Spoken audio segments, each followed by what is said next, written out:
Is your house a mess like mine is? And has your desk got so much stuff on it you can't even find a space to put your coffee cup? Do you find you're constantly tidying instead of doing the job you should be doing? Welcome back to the My Slice of Life podcast, and today we're talking about something that's a huge problem for so many of us, and it's something which can affect our productivity in a big way. Today, friends, we're talking clutter. Whether it's a desk piled with papers, a digital inbox overflowing with unread emails, or a messy, cluttered home. Guilty. There's no doubt that clutter can weigh us down and make getting things done so much harder. So if you're feeling less productive lately, it might be time to clear the space around you. Now, psychologists and productivity experts, I love them, but they often refer to clutter as visual noise, and I actually think that makes sense. It just grabs our attention, whether it's at home or at work. Each item, it could be a pile of papers, a stack of books, laundry, letters, random knickknacks, you name it, but it's a distraction. And studies have shown that when our brain constantly sees clutter, it drains our mental energy and it makes it so much harder for us to actually focus. So to put this into perspective, now imagine walking into a room full of things scattered everywhere, right? Just clutter, clutter, clutter. Could even be my living room right now. But then picture a clean, organised space. Which one do you think you'd be able to work in? The messy room will naturally feel more stressful. And it's because clutter just overloads our visual cortex, that part of our brain responsible for processing what we see. And with less mental clarity, we tend to lose focus and our energy much quicker. There's been loads of studies done on this, and they found that clutter has a detrimental effect on our mental health. And some of you will not be surprised to hear that it does bother us women more than men. Women who view their home as cluttered, they've got higher cortisol levels. And that means higher stress. Not good, especially if you're perimenopausal. We've already got enough problems with high cortisol levels apparently. We're constantly living in this fight or flight mode. So clutter, mental note to self, is not making things any better. In fact, it's making it worse. And every item around us is another decision we have to make. Even if you're not consciously choosing, just seeing things can lead to what they call decision fatigue. You're constantly having to prioritise and deal with all this extra stuff, and it can become exhausting. You're constantly having to reevaluate and recheck and make decisions because there's just too much there for us to deal with. Did you know people in cluttered environments don't even sleep as well as those who have got organised homes or workspaces? Any areas where you are expected to work, be it home, office or what have you, if it's cluttered, it increases stress levels and it decreases our ability to focus. Quite simply, our brains get overwhelmed by all the distractions. And I say all this as someone who lives in a pretty cluttered home. And what's worse is, most of it's my fault. I think. I have boxes of things that need to go, and I'm going to be really honest here.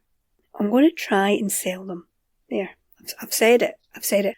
Am I the only one, right, who is sick of hearing these folk on YouTube who say they get rid of, 60% of their stuff, 80% of their stuff, and we're supposed to believe they just gave it all away? Can you afford to do that? Because I know we can't.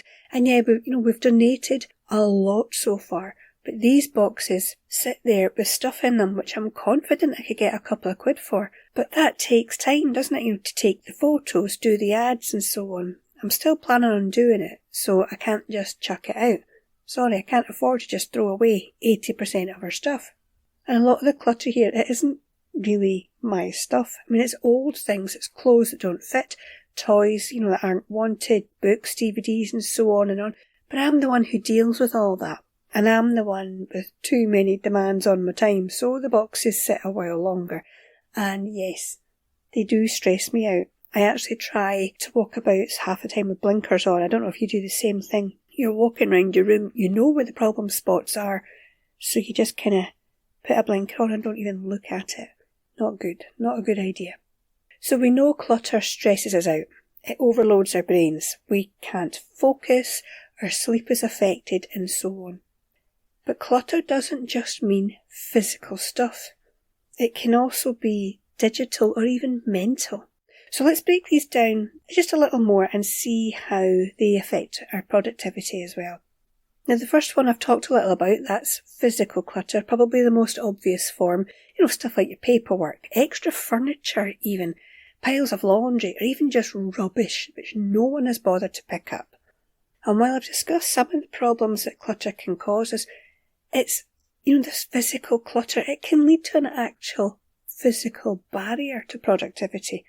According to growthbusiness.co.uk, the average person in the workplace loses up to 4.3 hours a week looking for papers. They also state that professional cleaners say if clutter was taken care of, their work would be reduced by 40%. That's huge. That means at home, if we deal with the clutter, our cleaning can be reduced by 40%. That's good news. I think that's quite motivating.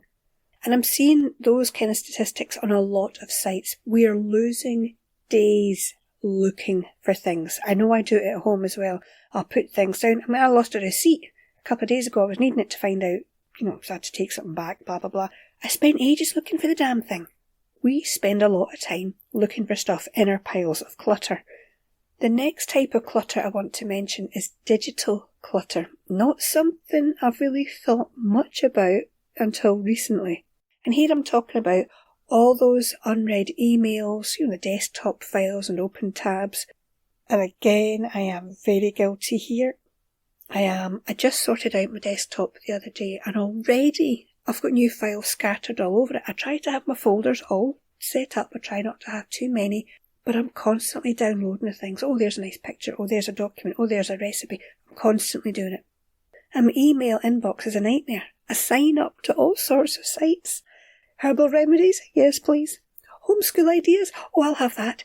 Healthy eating for 50-year-old women? Oh, tell me all. I sign up for them. Then there's all the gardening ones and on it goes. And they all email me. A lot. Then there's the ones trying to sell me some crap I must have thought looked good at some point, but now I don't even read their emails. Do I unsubscribe? No, I might miss something. And so digital clutter fills my space. And when I go online, I've got tab after tab open. Do you do that? A whole row of very specific pages, which I know I'll lose if I just save them into a folder. I know it slows down my laptop, and I know it's not the healthiest way to do things. But this is me being honest. I'm drowning in digital clutter. And I hadn't even noticed until I started researching for this episode. So are you the same with that one? Are you just keeping your head above the digital clutter waves? Or have you got this one sorted? Because if you have, I'd tip my hat to you. The last type of clutter I want to mention is mental clutter. This is when our minds are overloaded with too many thoughts, ideas and reminders, and it can be really hard to focus if your mind is constantly reminding you of all the things you still to do. And this is why I write lists.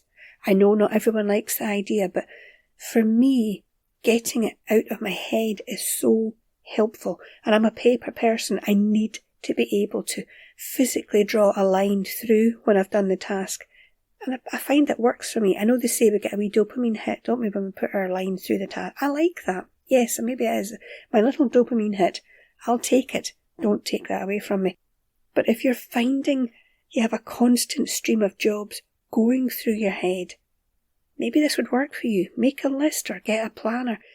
Give yourself a chance to organise your thoughts and ideas. I do find that one of the most helpful things that I do. Alright, so now we know, clutter will negatively impact our productivity. We know the different types of clutter to look out for. So what do we do about it? Well, I do like to offer practical tips on this podcast, so I found some for this because you might have this sorted, but I need help. So here's what I came up with to help with our physical, mental and digital spaces. The first one is start small. And I like this idea because let's face it, clutter is overwhelming. I'm not looking at a shelf, I'm seeing a whole house. I bet you do the same. You don't think, oh, that shelf is a little cluttered. You think, oh, that room's a disaster, but so's that one and so's that one. So no, we need to start small. That's the advice. Begin with a single drawer, a corner of your desk or even just your desktop icons on your computer. Because trying to declutter everything at once, it just feels too overwhelming. So we're back to that breaking things down into smaller tasks. And that has come up a few times this season. So it really is something to take note of. This, you've got a big job to do, break it down into smaller, much more manageable tasks. The second idea is to adopt a one in, one out rule.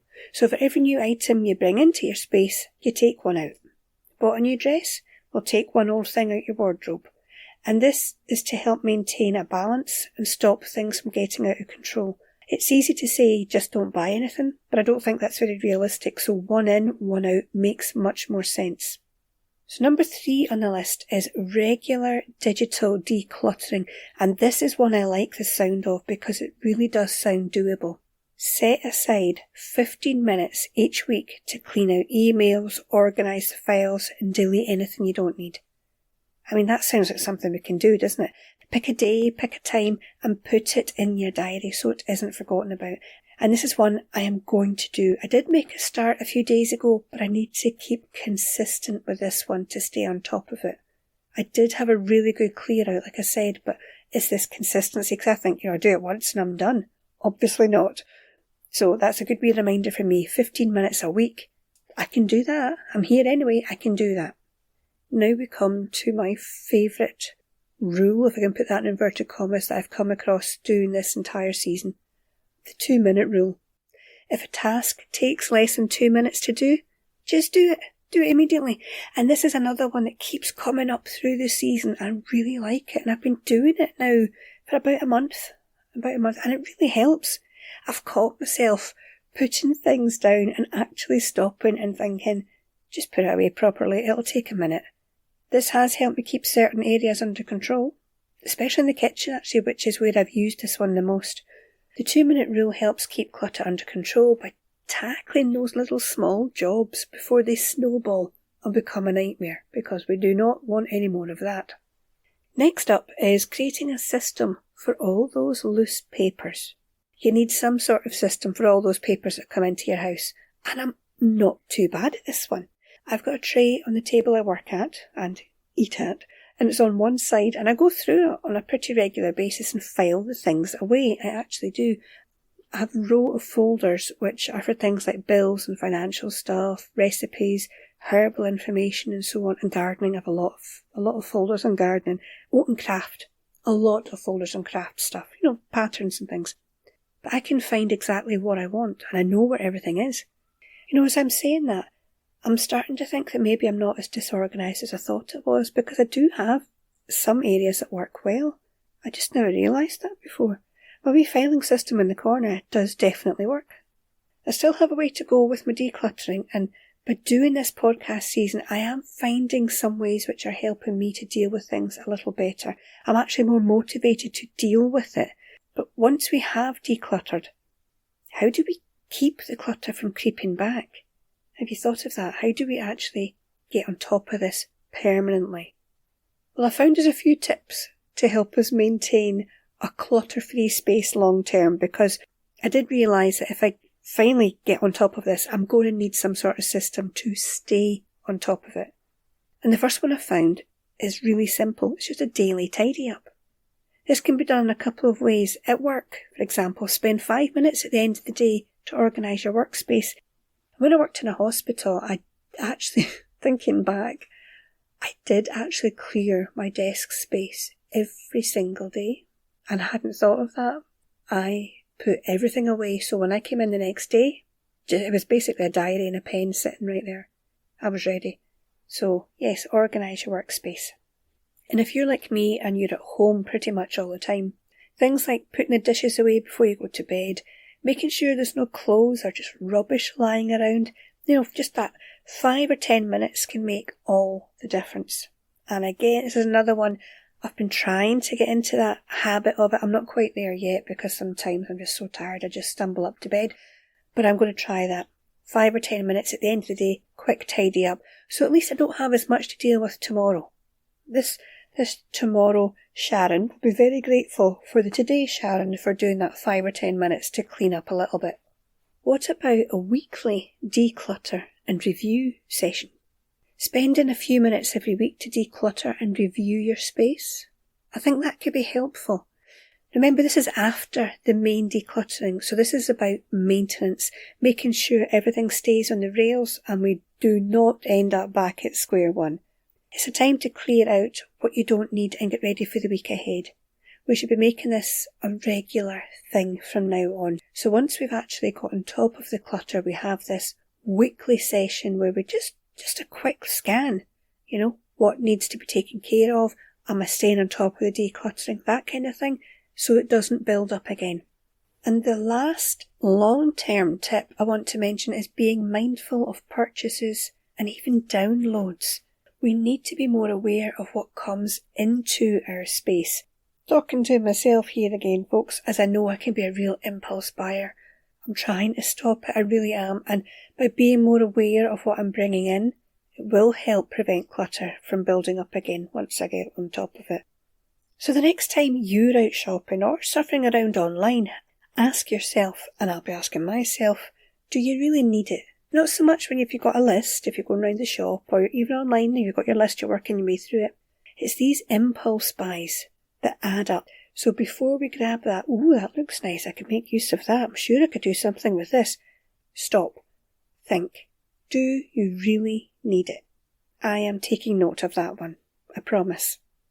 So to wrap up this episode, I have a few takeaway thoughts for you. Remember that clutter isn't just a physical problem, it can be a digital and a mental one too.